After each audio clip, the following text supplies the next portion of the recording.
Hello, everybody. Welcome back to the Keto Fit Weight Loss Coaching for Women. I am your coach, Jess. I help women lose weight with a keto diet and a self-care mindset. And I am so excited today. We're going to be talking about self-care carnivore. So we're going to be talking about the carnivore diet, how it can be practiced as a form of self-care, the benefits that are included, and I have a very special guest who's going to be joining us in just a moment.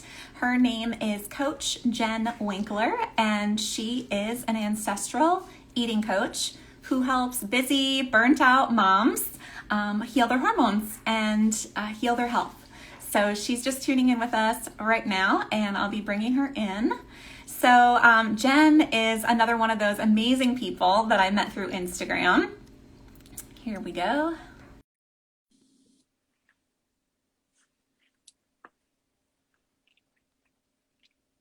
Should be here in just a second. Hey, Jen. Hey, Jess. How are you? I am great. How are you? Doing wonderful. Yeah. Awesome. It's been a busy morning.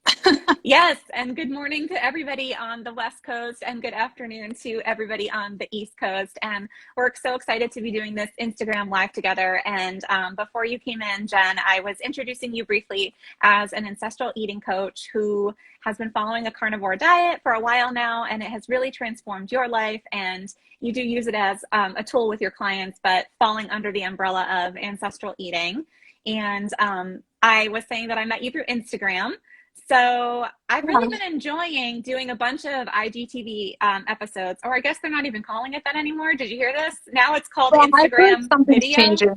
Yeah. No more IGTV. It's over. It's just Instagram video. So I can't keep up with it anymore. I know. But I've been enjoying going live with lots of different guests in the past couple of months, and I've been really looking forward to having you on.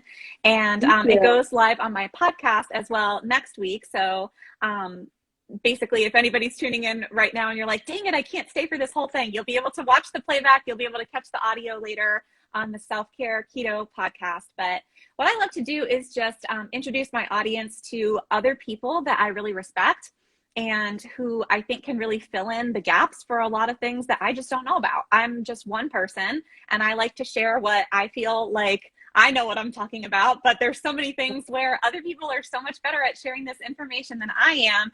And so many of you have been reaching out to me saying that you really enjoyed the most recent episodes of the podcast and that you've been enjoying following the different people that you've been hearing from. So everybody go follow at Coach Jen Winkler. And press pause right now, go follow her, go check her out because she is fantastic. And we're going to be talking about all things carnivore today and how we can use carnivore as a form of self-care. So Jen, would you introduce yourselves to us? Would you share a little bit about how did you come upon eating low carb and keto and then transitioning to carnivore? Like, how has this transformed your life and your family's life? Yeah, absolutely. Thanks for having me on. Can you hear me okay? Because I forgot my earbuds. Yes, I can hear you great. Okay, perfect. And my dog might be scratching at the door for a little bit. So, but yeah, so I started low carb, I would say 2017. And that was it was after my pregnancy. I had a baby boy September of 2016. And it was a very difficult pregnancy, gained about 80 pounds total during the pregnancy. My doctor was always like, yeah, you're fine. You'll be okay. I'm like, I'm really not. Right. I was diagnosed with insulin resistance prior to that. But by the blessing of God, I was still able to conceive and have a child. So after post-pregnancy, when it was safe enough to lose the weight, I went low carb. I lost a little bit, but a lot of the other issues were still there: mental, anxiety, tired, fatigue, inflammation, joint pains. Also, for those of you that don't know me, I was diagnosed with epilepsy when I was in 5th grade. So I was on the highest dose of 2 medications that they can give, and later on found out it was actually more than the highest dose. So that was also causing a lot of side effects in me, most of it being mental stuff. So I had the goal of trying to lower my medication because it wasn't comfortable. So I had heard of ketogenic long time ago when I was in college, but my neurologist was saying, that's just for children with epilepsy. Sorry, you can't do it. So I eventually, we watched The Magic Pill on Netflix in 2018. My husband suffers from colitis, and he was in the middle of a really big flare, had lost a lot of weight. It was actually pretty scary. It was a 2 to 3 month long flare. Wow. And so both of us needed to change something. So I said, why don't we just try this? After watching the documentary, it wasn't subjective. It was very objective, a lot of facts. Yeah. We said, all right, let's try it. He was going to try a juice cleanse at that time, which for some people may have worked, but after everything he's learned, it has completely, he's very excited he went this route. Yeah. So we went ketogenic. His flare disappeared within 5 weeks, and he was able to, he just eventually forgot to take his medication and realized nothing's happening. I'm fine. Wow. So he hasn't taken his medication in 3 years. He hasn't had any flare-ups. The only time he had one very small flare-up was when our son got strep and then he got strep. So antibiotics, it's going to screw up your gut even more. Right. So that was the only time, but he's been great. He did carnivore over Lent before Easter, and he really liked it. But then he missed his desserts and stuff, so he came back to keto. Myself, so I've been keto since then. I've lost a lot of weight. Actually, the scale total, I've lost about 50 pounds since doing keto. Thank you. But I think the scale is just like a reflection of gravity. So for me, the biggest accomplishment is how many inches I've lost and how good I feel, the energy I have. So I've lost about 30 inches total throughout my whole body, down from a size 16 down to a 10. Wow. And the mental aspect, the anxiety is gone. I mean, I think just the common stuff that everybody gets, I get that. But I don't have the panic attacks I used to get, and being able to be patient with my son is a big one, to be able to listen to him. So so that's how I got on it. The reason I went to carnivore was because as good as I felt on keto, there were still things I wanted to fix. I was still getting bloating. So being epileptic, I need to have a therapeutic dosage of ketosis. And for those of you that don't know, I measure my ketones through the blood monitor thing, and I also check my glucose. So after about 2 to 3 years of keto, which this is very common to happen, the ketones that are measured in the blood eventually go down because your body is utilizing it more properly. So for me, I still need that high range to use it for a therapeutic purpose. I don't know if you can hear my dog. I'm sorry. No, it's okay. It's like so distracting. So when I went carnivore, my ketones just like skyrocketed to a healthy point. Not like I'm going to go into ketoacidosis or something, but it's been consistent for 6 months. I have not had low ketones. The leftover fat that I still needed to get rid of has been melting off. My energy has spiked even more. It's kind of one of those things where you start feeling better and then you go, wow, I didn't realize I could be even better. Yeah. And so I've just been thriving on it. My gut has been very calm. I know some people ask about bathroom stuff. That was even calmer for me on carnivore than on keto. I've been carnivore since then. And right now I'm trying to, which I think we're going to get into this later, I'm slowly reintroducing vegetables to see what my body can and cannot take. Okay, wow, that is absolutely incredible. And at what point in your journey did you decide that you wanted to become a coach, and what kind of training have you decided to go through with, and like what are you specializing in? Yeah, absolutely. So currently I'm going through Mark Sisson's program called Primal Health Institute. And through both levels, I can become board certified. So I'm currently going through that training, but more so, I think just life experience as well as podcasts. I've listened to hundreds of podcasts over 3.5, almost 4 years. Yeah. I mean, every day I'm listening to 1 or 2 of them, and not just people's experiences, which is some of it, but actual science behind it. So a lot of self-education, learning, becoming my own doctor, but I do like having that credential. Yeah. It just gives people more trust. So that's one of the reasons going through Primal Health Institute. As far as why I'm doing it, gosh, I've always been like a teacher mindset. I've either taught in elementary school or I've taught at church. That's kind of what my major is. So, you know, when you experience something life-changing, whether it's in a spiritual realm or physical realm, you can't help but shout it from the rooftop. Yeah. Like, you just, guys, I see you struggling. You have to try this. And I don't believe everybody needs to be strict keto or strict carnivore or anything like that. But I do want people to be more educated on how and why they should make these decisions, whether it be carnivore or keto. And there's still so many faulty misconceptions out there about things like cholesterol, like, oh, I'm going to get a heart attack, or I after how many studies I have read that disprove that, people still believe it. So I like to help people understand and meet them where they're at. And there were people asking me, seeing my journey and saying like, hey, can you help me? And I'm like, you know what? I can only do so much for free. Yeah. So I figured this would be a good next life calling for the next step in life.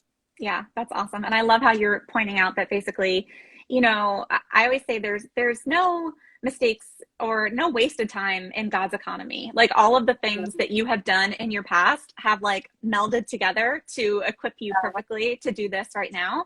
And, you know, another really beautiful thing is that when we can take our past pain and transform it into purpose, that's such a beautiful example of healing and, you know, passing it on. And so I love that you're doing that, and your story is amazing. And I'm so excited to be connected with you. And yeah, I just value your friendship already, because, you know, for those of you that are tuning in, like, you can make friends on Instagram, guys. Like, it's really awesome. And I've been following Jen for a while, and, you know, we have had some, you know, just one-on-one conversations, getting to know each other. And it's really kind of funny because we have a lot of similarities. Her son is the same age as my daughter. Like, they're both, you know, born in 2016. Your son was September? Yeah. Yeah, my daughter was October 2016. We both used to do like ministry stuff in churches.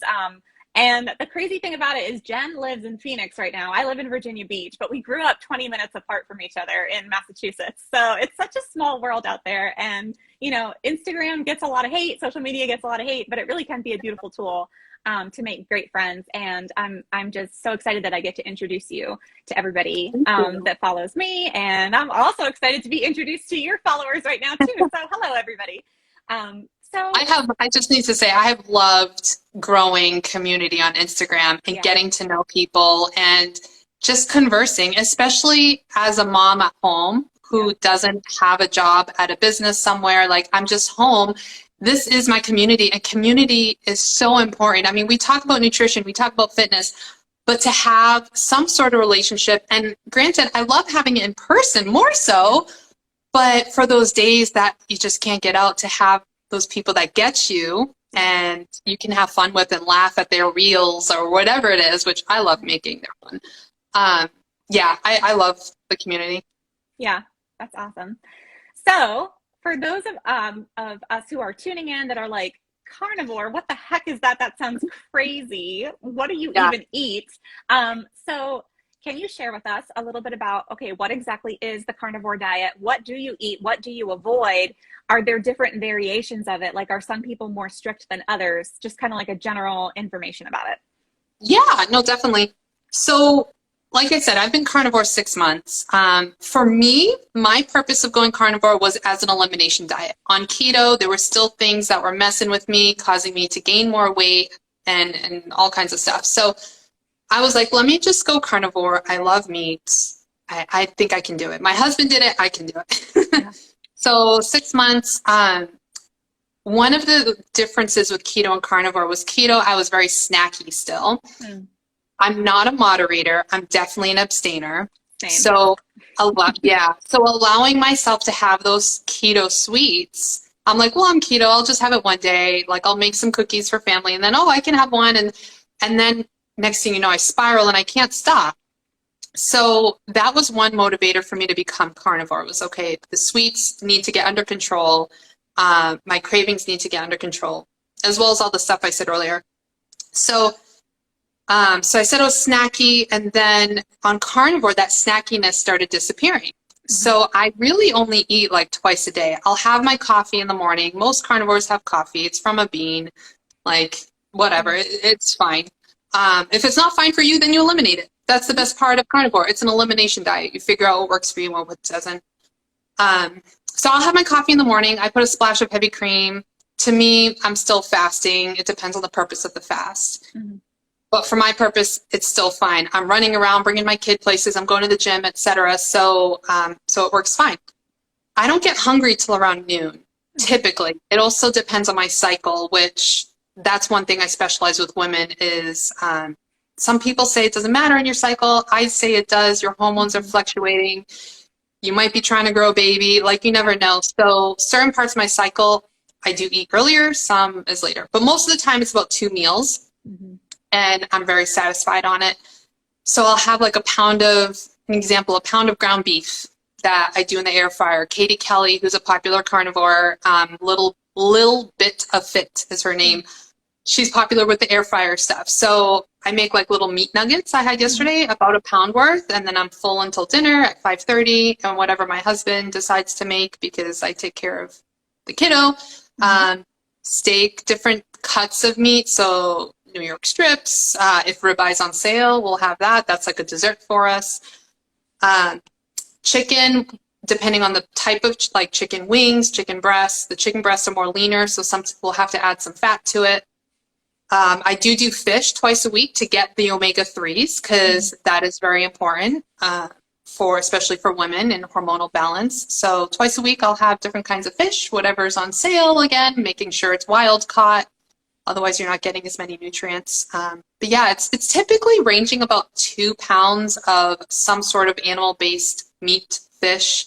I do dairy. Some carnivores do not do dairy because it causes inflammation, especially dairy in the U.S. can be a big issue for some people. I don't do a lot of dairy. I might do like some Tillamook cheddar cheese a couple times a week. And then my heavy cream is just, it's literally a splash. I'm not like half a cup. Right. Like I used to be when I'd go to Dunkin', I'd be like extra, oh yeah, extra cream, extra sugar. No, yeah. it's I like the coffee taste. But yeah, that's the most part. I like it. It's very simple. I don't have to think about what am I having for dinner. It's going to be meat or it's going to be fish. Throw it on the grill, throw it on the skillet, whatever it is. So it makes life simpler in a hectic world. Yeah. Okay. So basically, carnivores eat only meat and or animal products like eggs. Yeah. Some people do dairy. Some people don't do dairy. Okay. Yeah. So what about keto sweeteners? Do some people include them?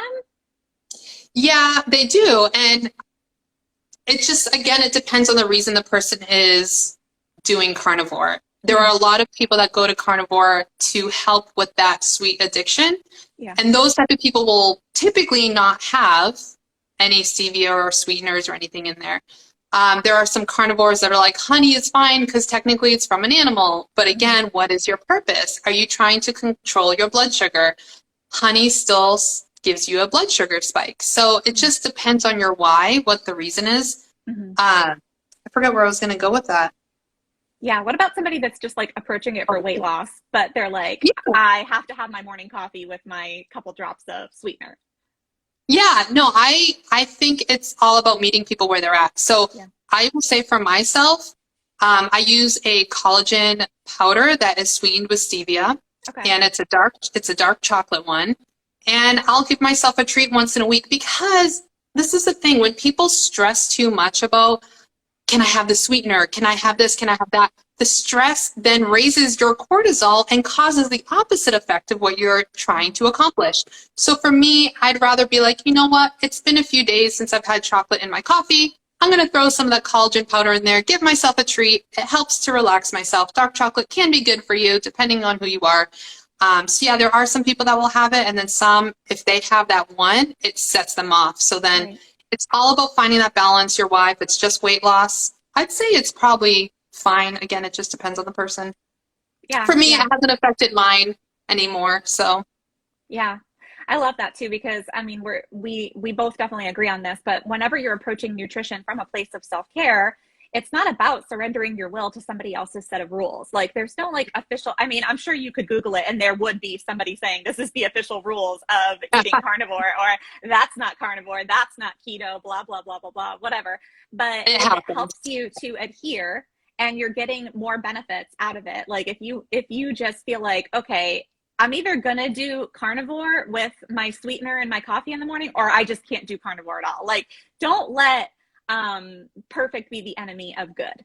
So design Oh, something that that's works such a for you. good one. Yeah. Yeah, I like that. Don't let perfect be the enemy of good. Is Yeah. that what you said? I Yeah. like that. Yeah. I didn't come up with that, but I heard it somewhere. I can't, you don't have to Oh, come attribute on, it to take me, credit.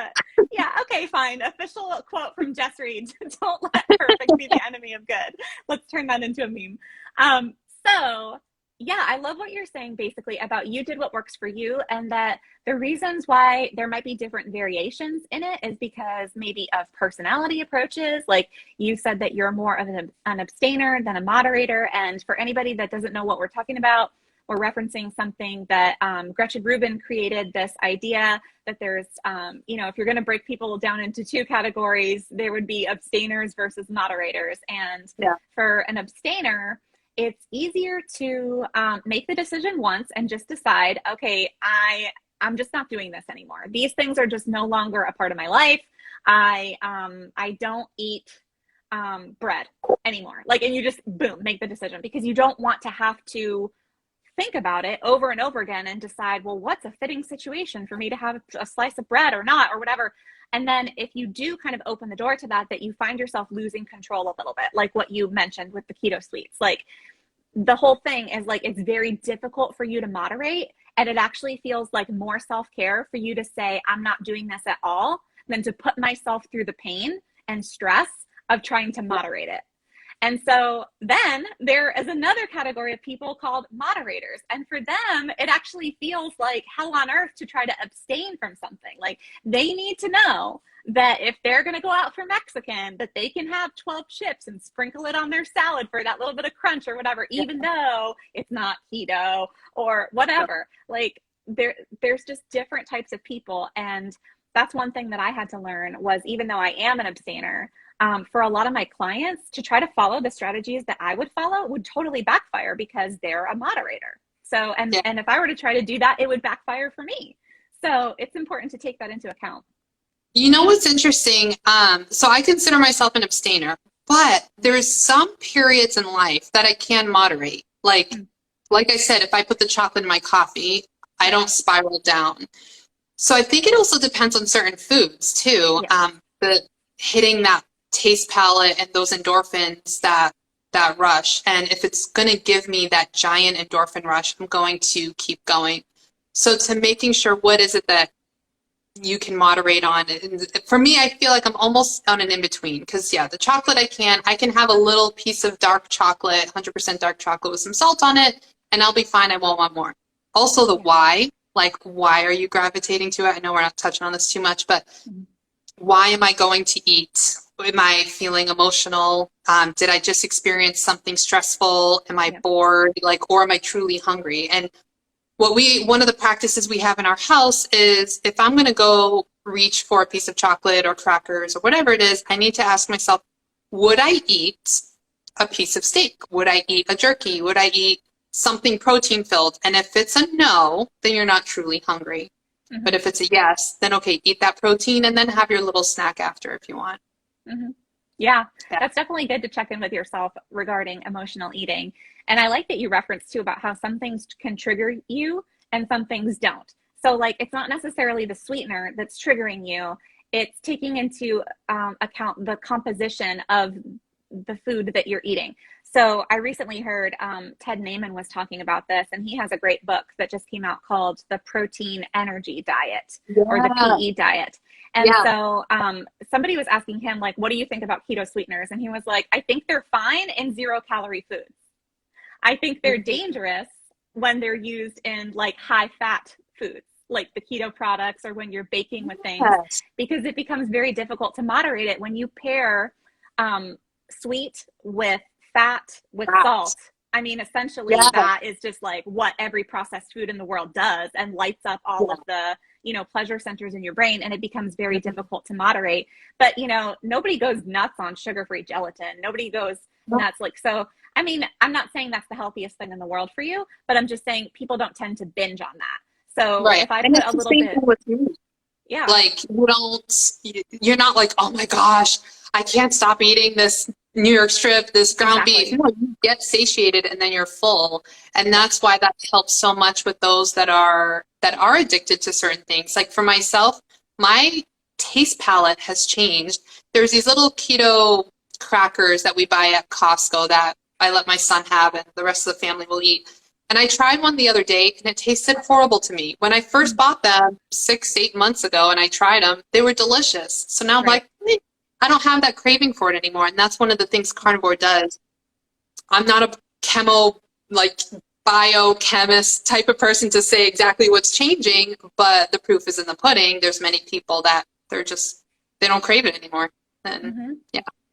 Yeah, definitely. So all in all, there's no need to be dogmatic about it. Just find what works for you and to approach carnivore in a way that's going to work for you, even if it is slightly modified, like you're having your, dark chocolate, or I'm having my keto sweetener in my coffee. Like everybody's allowed to make little modifications that actually help you to adhere long term. As long as it's not harming you, then, who cares if it's against the quote unquote rules. And the one thing I will say that I do think needs to be dogmatic is making sure you're getting enough fat in. So if you're only eating chicken, turkey, I do have a friend that she's doing keto and it's really hard for her to eat any beef. So she does the chicken, the turkey and all that, but she has to overload on not overload, but really indulge the fat into it. So carnivore, some people will do that. They'll do there's the protein sparing modified fast going around and people just do that all the time. And it's like, no, if you do that, you can do protein sparing modified fast once a week, which is a leaner protein and lower fat. It's called protein sparing because it's sparing the protein, the muscles in your body. So it's kind of just a confusing term. But basically my diet is a 1-to-1 ratio, about 1 gram of protein to 1 gram of fat kind of thing. And most meats, that's how they come. Most of them, not all of them, will be a 1-to-1 fat protein ratio. So it's very easy to track. So I still do keto macros. It's just all in animal products. So that is one thing I'd like to make sure, get enough fat. It's really important for your hormones and your brain and all this stuff. Don't skip out on it. Yeah, definitely. I've tried the protein sparing modified fast before, and I did not like it because I felt kind of cruddy. My body is used to running on fat for fuel. And so when you're basically what you're doing is you're eating 0 carb, you're eating protein, basically maybe 1 gram of protein per pound of ideal body weight, we might say, maybe a little bit lower than that. But essentially 1,000 calories a day of just pure protein and, maybe 30 grams of fat. Oh my gosh, my body's used to eating at least 80 grams of fat a day. And a lot of people will say, now everybody is different, but a lot of people will say that they're so full and they're so satiated on that because of all the protein. But for me, I found myself actually obsessing over food even more because I wasn't getting enough fat and I was not feeling good throughout the day. And I don't like being hungry in between meals. And that's how I was feeling. So for me, it didn't work very well. But you're exactly right. Sometimes you have to add a little bit of extra fat if it's a lean cut of meat or fish, like shrimp or, halibut or tilapia, right. Some fish, maybe salmon has a little bit more fat, but, don't be afraid to add some butter on top of it, or with chicken breast, cook it in oil or a healthy oil, something like that. Well, in your taste palette, like I was saying, when it changes, I can't eat lean meat without fat. It just doesn't taste good to me. So I feel, again, it's getting to that stress aspect, oh, I have to do this. No, food is meant to be pleasurable, but it's also meant to be fuel for your body. So you make it a little bit of both. Don't force yourself. Your body's telling you something, I need something else. And the same thing happened to me. I tried a couple days of protein sparing, and I still make the bread. There's Maria Emmerich has a protein sparing modified bread. I do that here and there. If we're having some kind of saucy steak, you can soak up the butter and stuff. But so I do stuff like that, but I don't do it with the purpose of the fast. like you said, once the food touched my mouth, I'm like, I need to feel full. My body has plenty of energy that can burn off still. So yeah, I'm sticking to what I'm doing. Exactly. Yes. It's not about, first of all, nobody's going to do anything long term that feels miserable. And you're supposed to enjoy your food. You're supposed to Yeah. enjoy your life. Like, no, none of us were created to have our brains hijacked by, the food that exists in the processed food aisle of the supermarket. Like, that's not what we're talking about. But totally, like, enjoy your bacon, enjoy your steak. Like that. We are meant to enjoy our food. We're created that way on purpose so that we don't die. Because if it weren't a pleasurable experience, we probably wouldn't do it enough to keep living. So No, exactly. it's okay to enjoy your food. Yeah. Okay. So we've kind of been talking about what you do eat on carnivore. And, now let's talk about what you avoid, which is basically like any kind of plant, fruits and vegetables. So, I'm sure people are concerned that are listening, like, whoa, whoa, whoa, wait a minute. What about like vitamins and minerals? Like, and why would I not eat plants? Like, so before we talk about how, are we missing anything in our diet by not having plants? Could you tell us why they actually might be harmful for some people? Like when you do an elimination diet, like what are we actually eliminating and why that's actually in those plants? I love the way you worded that. That's a really prominent question. So, primal health, we tend to look at things ancestrally and the makeup of all the stuff. So anyways, plants, they have no way to defend themselves. So they create something, they have their own little defense. Like they can't claw if an animal's coming to eat them. So their defense mechanism are things like phytates. Some of them have oxalates, and then I'm blanking out on the other one. Lectins? But they're what was that? Lectins? Yes, thank you, lectins. So seeds, almonds, nuts, they also have those too. So for some people, they can be much more sensitive to those anti-nutrients, and that's what a lot of them have. They block out the nutrients that your body's trying to absorb. So some people are more sensitive to it. Some, they can deal with it. Again, that's the awesome part of this community, this atmosphere, is figuring out what works for you. So because plants have those, for some people, it starts blocking out the nutrients that they mean to absorb, and then they start feeling the fatigue, the brain fog, the stomach issues, the bloating. I don't care what people say that bloating's normal. Bloating's not normal. I haven't had bloating in 6 months. I'm good. Actually, I'll correct that. Introducing the broccoli, I started getting bloating again. Yeah. I'm okay with it for now.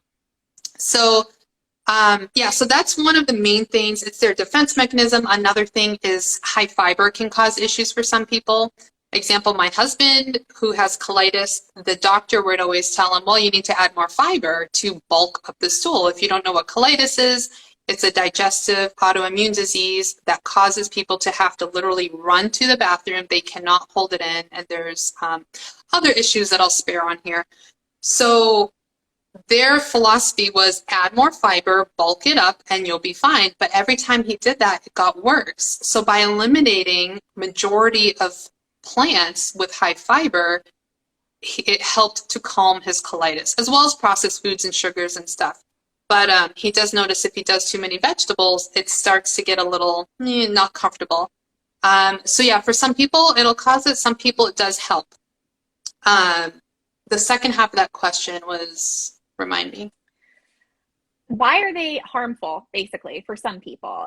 Are they harmful for everybody? Because you're mentioning like anti-nutrients, and that might be, whoa, what's an anti-nutrient? And like, right. Are they not meant to be consumed? Like, should we all be avoiding these things, or just certain people that have certain issues, should avoid them?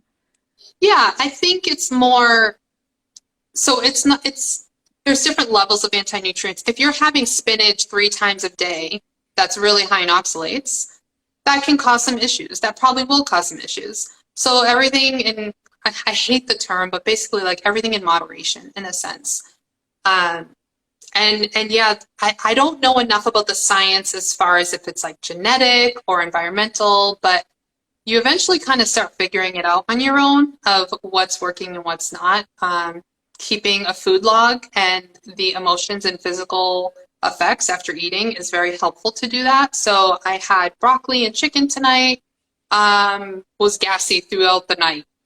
Next night you had chicken and I don't know, salad, but you were fine. So it's not the chicken, it was probably the broccoli. You try broccoli again another time. So that's the whole process of figuring out if it's working for you or not. But yeah, the anti-nutrients, it's not going to block out all nutrients. You know, you're still going to get some, but you may not get as much as, yeah, as you Okay, could. so I guess how do you know if you should really be avoiding it? Because you said bloating's not normal, gas is not normal. And I actually agree with you. I hate bloating. I hate gas. Yeah. Like to me, that's just the worst. And when I was a vegetarian, I was gassy all the freaking time. But like, then it's like, okay, beans, the magical fruit, or like the cruciferous vegetables, like cabbage makes everybody gassy.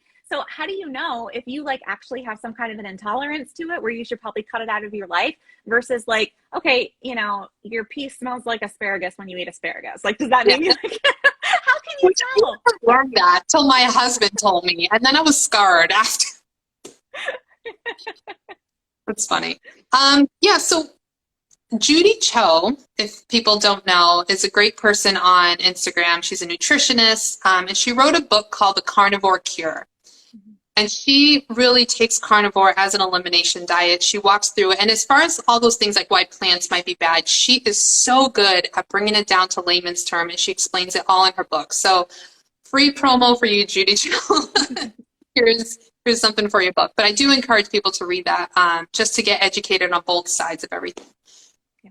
So really, I think if people are experiencing symptoms that they do not feel are good for them, like they're not comfortable. I keep bringing up the bloating one, but even the brain fog and energy and fatigue, the afternoon slump for some people, I do encourage doing carnivore for minimal of 3 months.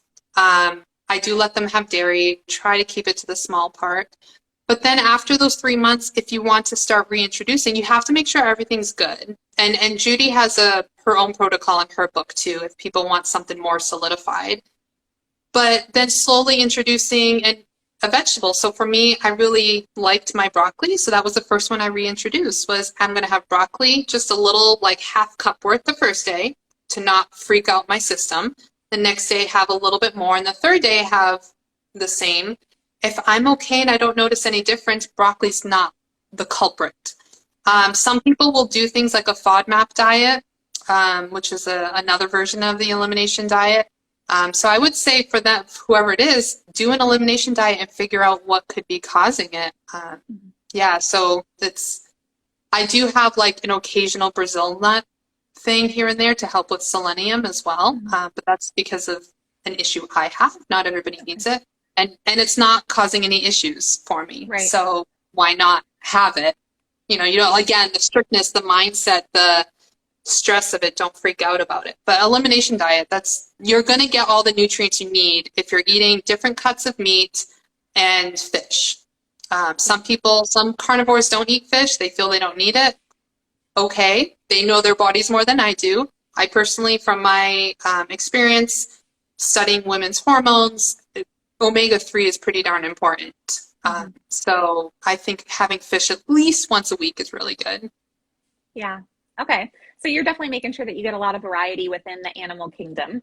Yeah. So basically, if somebody is like, maybe I don't know if I have any kind of issues eating plants or vegetables, what you're saying is like, okay, I guess we could say that, sure, you could go get a food intolerance test. You could go pay a couple $1,000 to go find out that information and poop in a box and send it in the mail. And like, whenever I see those commercials, I just crack up. It's so weird, but incredible that we have this technology, right? Yeah. So if you have those concerns, you could pay a bunch of money and run tests just for it to tell you like, yeah, you might want to avoid broccoli, or you could just do some self-experimentation. Try a carnivore diet because it is basically the easiest elimination diet. There are other elimination diets that you could go look up, and you're going to eliminate nightshades and avoid, the onions and the tomatoes and avoid this, that, and the other, and look up a whole list. Or you could just be like, you know what, I'm kind of a minimalist. I'm just going to eat meat for a little while. And that's pretty much going to automatically allow you to eliminate foods that might be aggravating you, right? And then see how you feel. Because like you said, you don't know how good you can feel until you know how good you can feel. If you're thinking right now, well, I don't have to do this. I don't have any problem digesting plants. But maybe you're a little bit curious as we're talking about it, like, why not just try it for a little while? And then the question probably comes up, well, would I be hurting myself to try it though? Like, is there a benefit trade-off? Because like, if I'm not experiencing any kind of negative symptoms that I'm aware of, or maybe I'm normalizing them and I'm not aware of them, but I'm curious to try this, then my next question would be, if I were a concerned person, well, might I do more damage by actually avoiding plants? Like, what am I going to miss out on? Aren't there key nutrients, vitamins and minerals that I can only get from plants, or is that not true? So are we missing anything if we only eat carnivore? I don't think so. I mean, one of the things I do want to say, obviously, is always check with your trusted doctor, whoever it is that you trust. My doctor prescribes ketogenic carnivore to all his patients who are diabetic, insulin resistance and stuff. So I trust him to look over all those things with me. So make sure your doctor is a trusted doctor. That being said, I don't, the research I've done, there's nothing missing. If you do feel depleted in any way, there's something else going on, like a cell receptors aren't working or insulin receptors aren't working. Something's not going right. But for me, like my insulin just went super low, which helped to control a lot of things. So certain vegetables and fruits and stuff that would spike my insulin, it's very controlled now. It's very just baseline. The past few tests I've had, I don't see any nutrients being missed, as long, again, as you have a variety. Pork, different cuts of beef, chicken, eggs. Eggs are a huge nutrient dense food. Like we go through probably about 3 dozen eggs a week, our family. So it's just, there's nothing bad. So yeah, as long as it's a variety, you'll get it all. Yeah. Okay. I know that because I follow certain carnivore, podcasts and influencers and everything. Some people say like, okay, but if you're going to eat carnivore, if you're going to really try to not get any missing vitamins and nutrients, you have to eat nose to tail, is this term that they throw around. So yeah.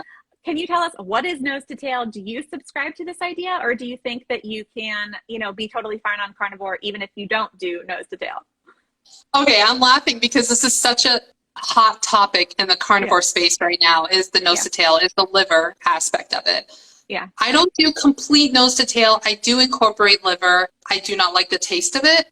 So what I do is I'll do a 3-to-1 ratio. I'll buy a bunch of ground beef, blend it in my food process. Well, sorry, I'll do the liver first. The liver in the food processor, blend it up, and then I add the ground beef, and then I make a bunch of burgers and I freeze them and I pull out one every couple weeks. Ancestrally, the liver is like the most nutrient dense, and they would give it to the women who were trying to get pregnant, which is very fascinating because of that vitamin A. There's just huge amounts of vitamin A in it, and that's part of the controversy right now in the carnivore space. Again, I'm not the scientist, so I like to listen to both sides and just do a well-informed decision. And what I mean by that is the vitamin A, since there's so much, some people believe you can get toxic from too much vitamin A. Again, I don't know enough about that. I like to hear both sides and take it into consideration, and that's about that. So I do liver. I don't do kidneys or any of the other ones just because I don't notice anything that I need to add. I'm doing fine with just that one burger every couple weeks that has some liver in it, and I'll taste it up with some. I do mayo. That's one thing that's not carnivore.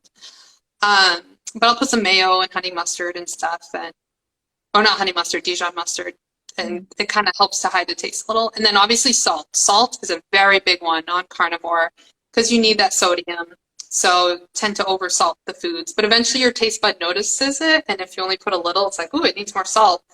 So, yeah. Yeah. Okay, I'm kind of the same way. Like, I just can't do it with the liver, or like kidneys, or hearts, or tongues, or I did like beef tongue recently, and it was actually really good. It was at a Korean barbecue. Okay. Yeah, that one actually was. I was surprised. I was kind of nervous, but I was, wow, it was very delicious. Yeah. And even for those of us that like are carnivore and we can get behind it, like, yeah, I like meat, I love meat, but like, you know, for some reason in our culture, it's definitely like a cultural conditioning thing. And probably because we weren't brought up to have our taste buds enjoy that type of taste. Yeah. We've just kind of like told ourselves, or, you know, have learned, I don't really want to eat this. I don't like this. Some people do liver capsules. So, you know, basically you're suggesting like that you kind of like hide your liver inside of your ground beef and like barely notice it or whatever. I know some people do that. Some people can take liver capsules. You can buy those. And then I have heard some people say like, okay, but nose to tail is basically eating the entire organism. And so there are other ways to do that that don't sound as unappetizing. So eggs is eating the entire organism. So eating an egg is eating quote unquote nose to tail. So it's one of the most nutrient dense foods you can get. Also seafood. So like shrimp, scallops, oysters, mussels, all of those things, you're still getting all of that. So if you can't handle liver, but you're like, oh yeah, I can get behind some, you know, some shrimp. Like I can eat like a full pound of shrimp, no problem. So, you know, that's where I tend to justify like the nose to tail aspect. And, you know, some people like sardines as well. I don't really, you know, like open up a can of sardines and just like eat. I'm like, I can't do that, but I can ground it up and put it in Caesar salad dressing and sure. Like, but, yeah, I will do sardines. I have to be in the mood for. There's some days that I'm like, oh, why did I open this? And then some days I put it with my scrambled, like a soft scrambled egg, and kind of warm it just a little, and it's delicious. And it's amazing, again, being so in tune with your body. Your body's telling you, nah, I don't need what those sardines have to offer. Other days, I really need, like maybe it's the omega-3 or something like that. So it's really cool. Yeah. One other thing about the liver, dang it, it slipped my head again. Shoot, never mind. It's gone. That's okay.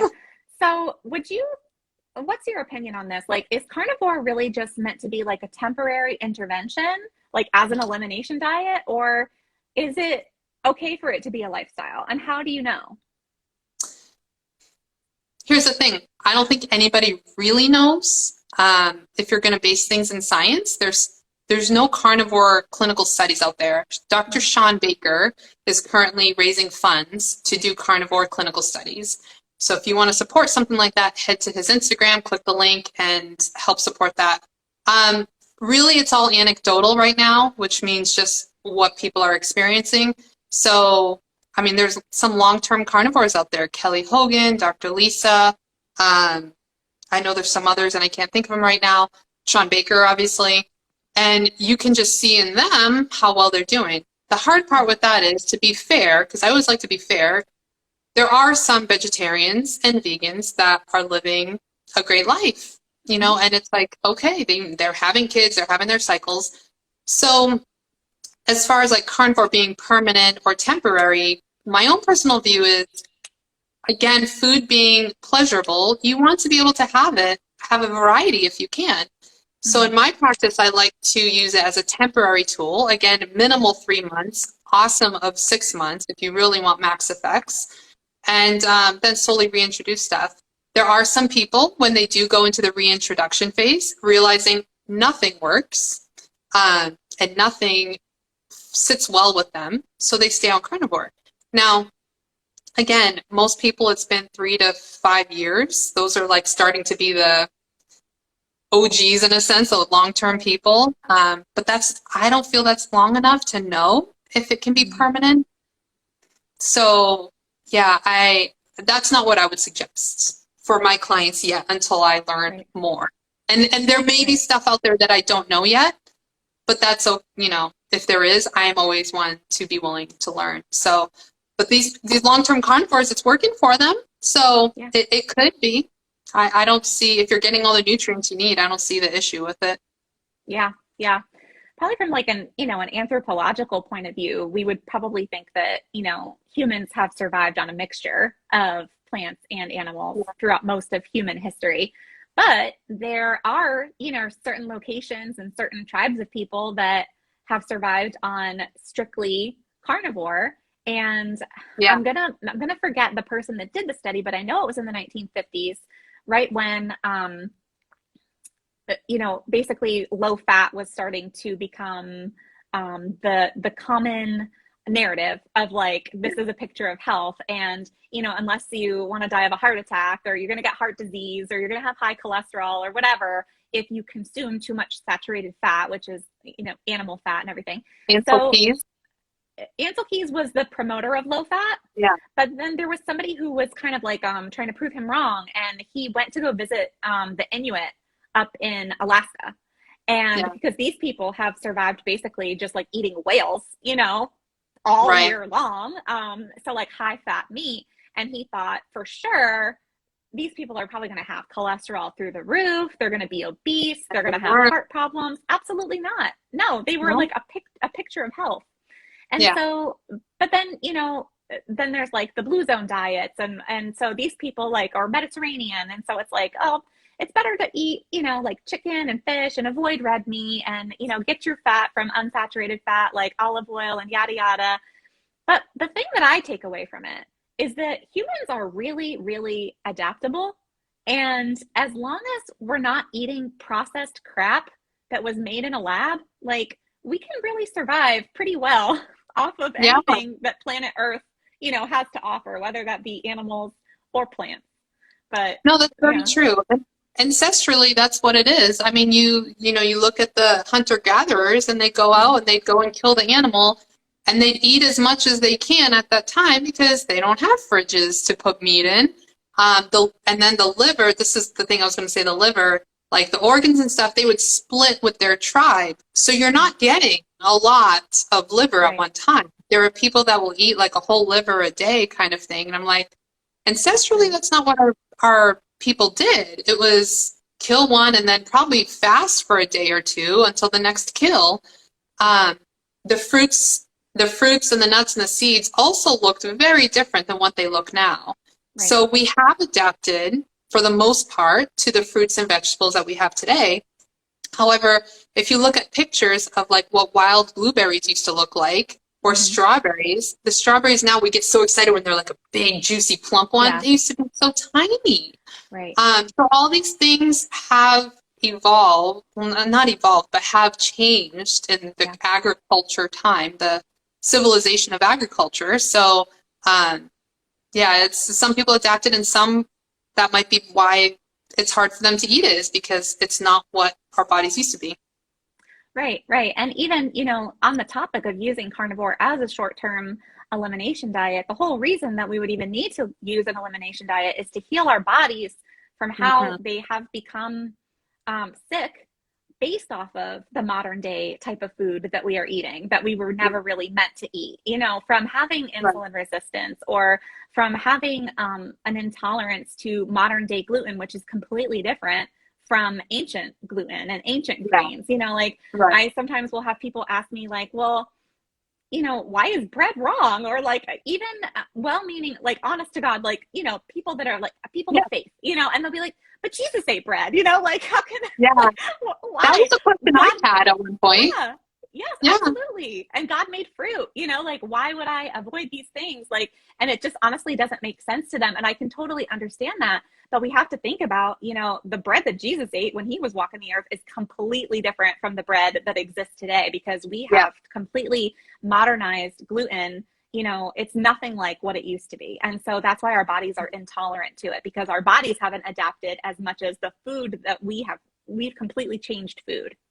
Right. No, exactly. It's funny, like, I don't know, this is kind of a side tangent, but when I make reels, and sometimes, you get on that reel thing and you're starting to watch them all, and all the people there was like one common one recently, was like, how can you live life without eating bread? Like, bread is everything. And I'm like, I'm living life more now that I'm not having bread. Like, it's freedom isn't necessarily the option to do whatever you want.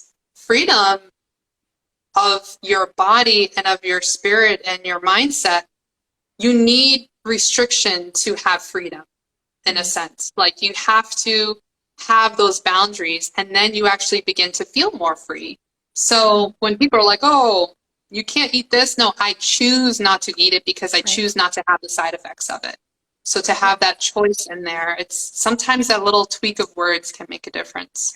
Oh, absolutely. Our thoughts create our reality, and our language creates our reality. And so, I like to not use the word restrictions with my clients. I like to use the word boundaries, because we set a boundary to keep ourselves safe and to make our life better.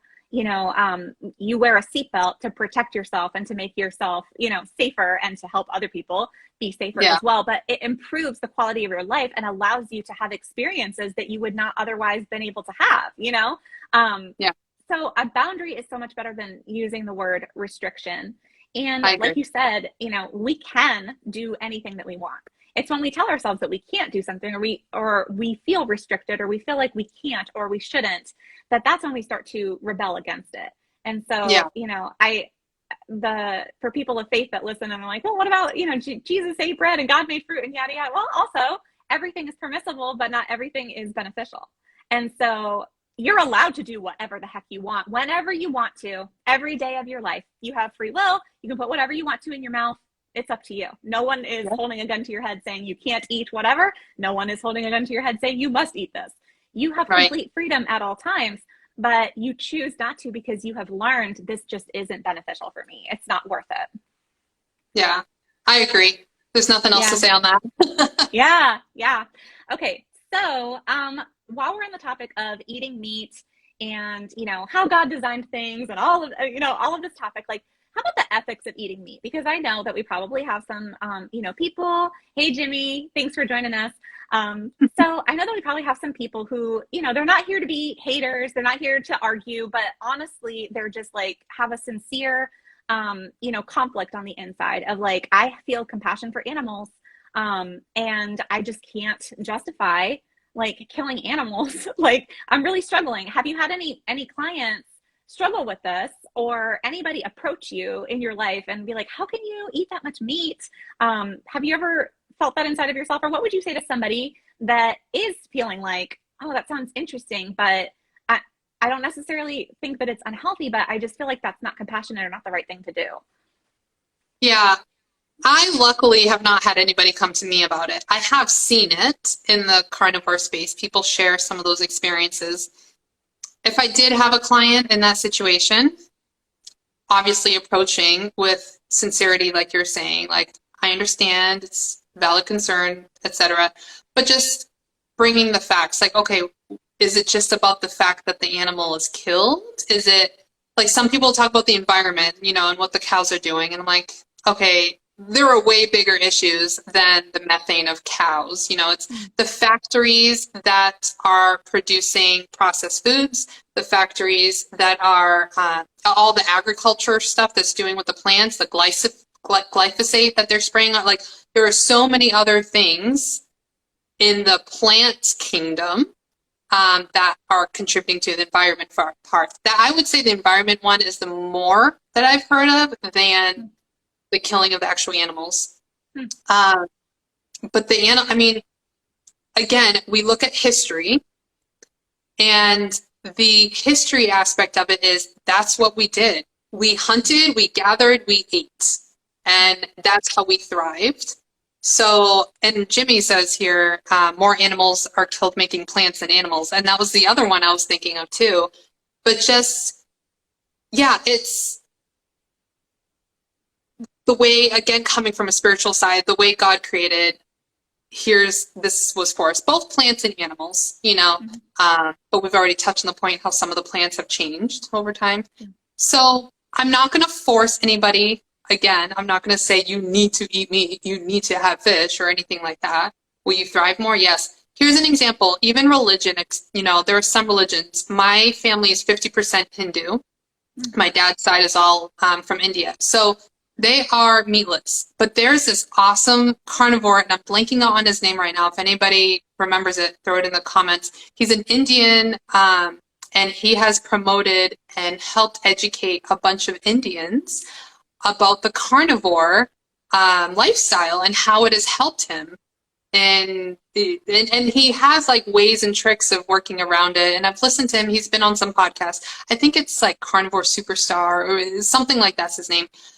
But I do want to be respectful if they have a religion, something like that. It's actually not one I've had to tackle yet. So I need to work on it a little more.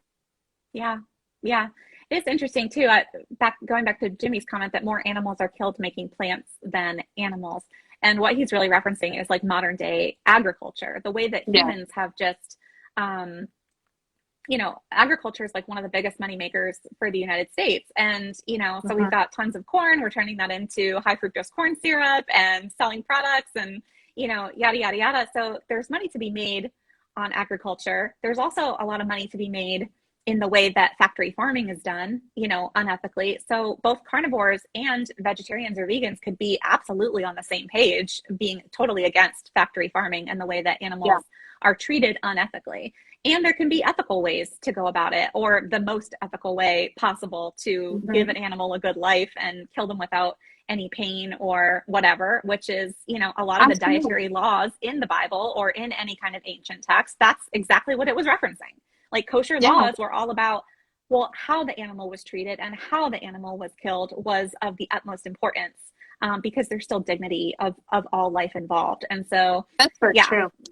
Yeah. Yeah, I'm glad you brought that point up. Yeah, what's interesting though is like, well, somebody might say, well, I just can't do it. I don't want to be responsible for taking the life of an animal. And, a lot of times you might think that you are not taking the lives of any animals by not eating meat, but that's actually not true, because all of the vegetables and plants that you're consuming, a lot of animals were killed in the process of making those plants. Smaller animals, like bunnies or gophers or whatever, that died as a result of clearing the land or died as a result of all the chemicals that were sprayed on those plants that you were eating. So, is the life of a larger cow more valuable than the life of a bunny? Like, I don't know. Like, what do you think? Yeah. Like, these are the types of conversations that can really go down the spiral of like ethical treatment, and eating animals in an ethical or not eating animals in an ethical way. It's pretty complicated, and it's not cut and dry or black and white. No, and like one of the struggles I had beginning carnivore, I was thinking, if everybody's supposed to eat this much meat, like how do we have enough cows and pigs and everything to feed everybody this much? So that's actually one that I've come across that's semi-related. And the answer is agriculture is taking that away, by all the cornfields, and primarily corn and wheat and all that. That's not even what corn and wheat used to be. It's totally changed. And there's the subsidies that are paid to products to use the high fructose corn syrup. And that's why those foods are so much cheaper, because they're actually getting paid to use those ingredients. And it's taking away the grasslands and all that the cows and all the ruminants get to roam on and eat, and just the regenerative effect that happens. So agriculture is killing it, unfortunately, and killing more of the animals, where we would have had lots of different kinds around to feed plenty of people. Yeah. If anybody is interested more on this topic, there's a really great book out right now called Sacred Cow. And it's written by Diana Rogers and Rob Wolf. And you can actually follow both of them online and consume a lot of their content for free, even if you don't buy the book. But it's kind of the premise of what we're talking about here. Like not so fast. It's not that cut and dry, actually. Like if it's about compassion for animals, let's look at it from this point of view. Or if it's about, not hurting the environment, let's look at it from this point of view, because there's always, everybody's always presenting you with a biased point of view, and it's very difficult to get unbiased information. So what I always try to do is read both sides. And, just try to keep an open mind, try to, be willing to change your mind in light of new evidence. I think that that's a sign of, just growth and respecting other people's lives, and really not demonizing one thing or another, just holding everything, stand for your values. But in terms of like other people's behavior, like, okay, sometimes it can just be, okay for some people to live that way. And that's not, I don't have to demonize that, and vice versa, because I want to be respected for the way that I choose to eat and live my life. I don't want anybody demonizing me. So I certainly don't want to do that to anybody else. No, exactly. I actually just got that book a few weeks ago, but I just started Dr. James I can never say his last name, DiNicoletano's book, The Salt Fix, which has been on my list for a really long time. Yeah. So I'm zipping through that one so I can start The Sacred Cow, and I'm looking forward to it. Yeah. Yeah. Okay, so all in all, if anybody's interested in carnivore specifically, it's a great elimination diet. It also does help with weight loss. My story with carnivore is that I approached it just for an experiment. I love experimenting, and just Yeah. for weight loss.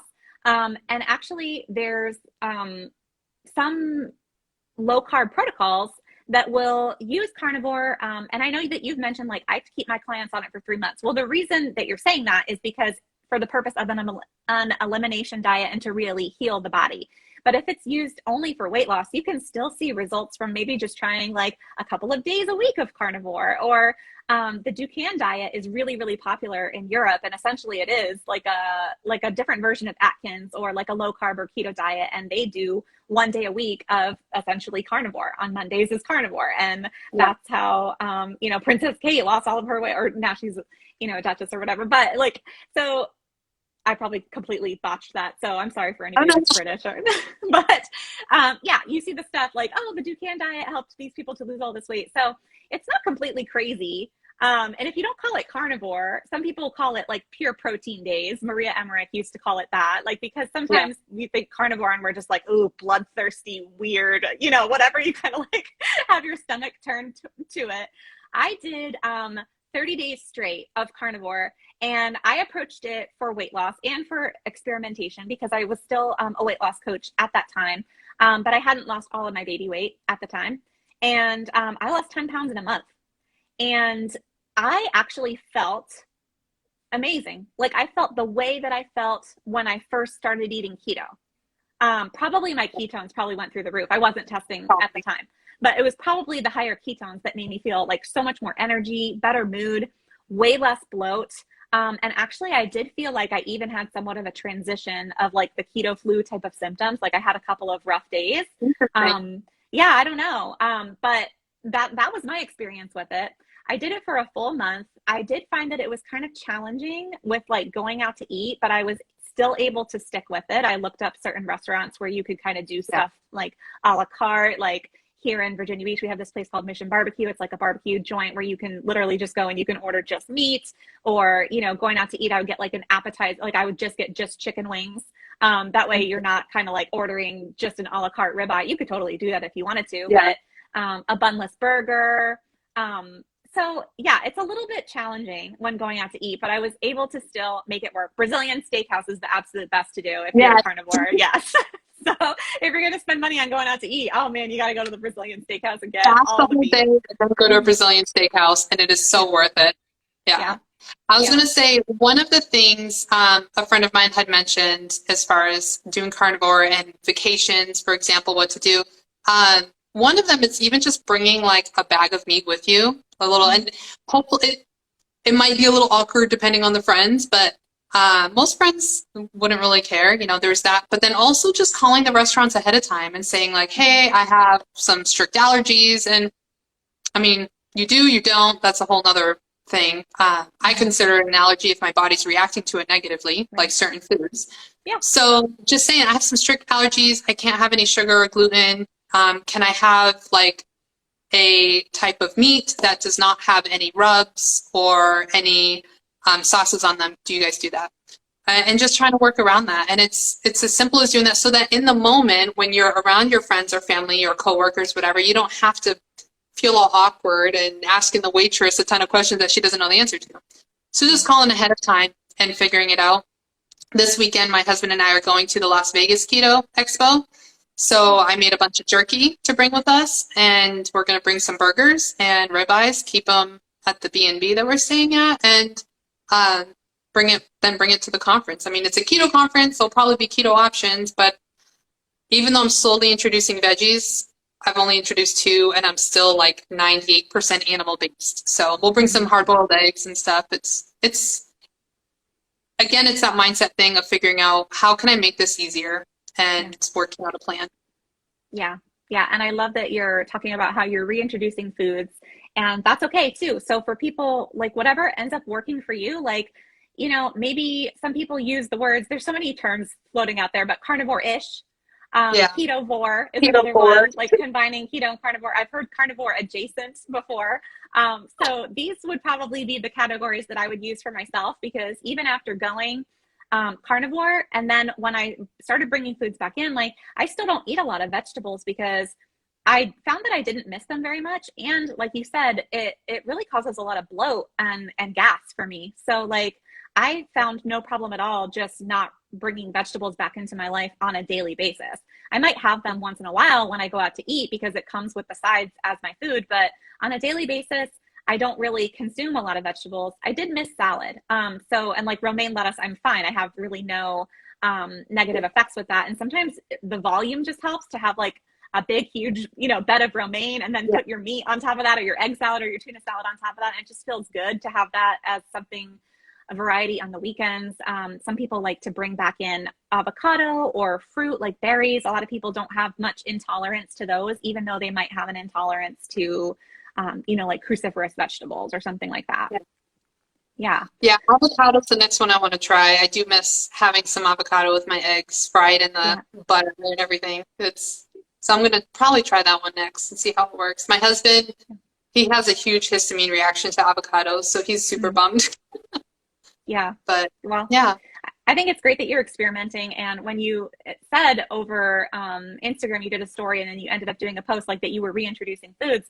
The question that I asked you was like, do you feel weird? Like it's like an identity shift because like now you're changing, like you call yourself a carnivore for so long and you kind of shared like the answer was really no, right? No, it's not.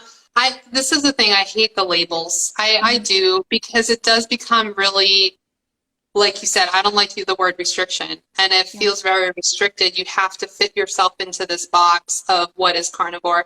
But the bottom line is, like someone else mentioned the other day, most carnivores are having coffee. That's made from a bean, and some of them are having chocolate. Some of them, it's what works. So, if someone doesn't like that I'm doing that, or like the waffles that you showed me, the carnivore waffles, and someone had mentioned there's cornstarch like in the bacon. I'm like, yeah, I know, but it's okay with me. That's fine. There's very, very few carnivores out there that I know of that don't have something that's not animal based. Like they are having something else because their body takes it. Stop stressing out about being in a box. Like let yourself enjoy. Make it a pleasurable journey because then you're going to stick to it more, like you said. And so I use the term carnivore or animal based is another one I like because carnivore is starting to become faddish like keto was. And it's animal based. Like just because something's based in it doesn't mean that's all you can do. So yeah. Cool. Well, one of the things that I wanted to ask you about today, but unfortunately we're out of time, was your experience with inositol. So if there's anybody that's listening right now that was kind of curious about that, I'm just going to ask them to hop on over to your page when we wrap up and go check out. You have a highlight about it, your inositol experiment. And essentially what it is it's a natural supplement that can help you to reduce your blood sugar. And it's been super helpful with you with struggling with PCOS, and maybe people that are listening who have insulin resistance or diabetes or something might be interested in this. So I really wish we had time, but unfortunately we're running out of time. So if you guys are interested, jump on over to Jen's page to learn a little bit more about inositol.